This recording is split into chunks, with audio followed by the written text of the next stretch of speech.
বিসমিল্লাহির রহমানির রহিম। আজকের পত্রিকার একটি অন্যতম শিরোনাম, পৃথিবীর বিভিন্ন দেশে অবস্থিত বাংলাদেশের দূতাবাস থেকে বর্তমান রাষ্ট্রপতির ছবি অপসারণের একটি নির্দেশ দেওয়া হয়েছে। যদিও এই নির্দেশের কোনো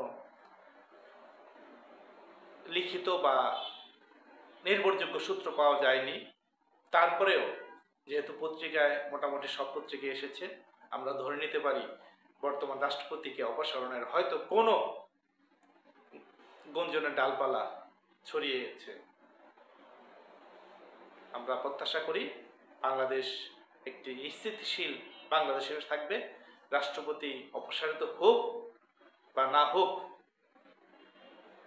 দেশের রাজনৈতিক অবস্থানও স্থিতিশীল থাকে। ধন্যবাদ সবাইকে।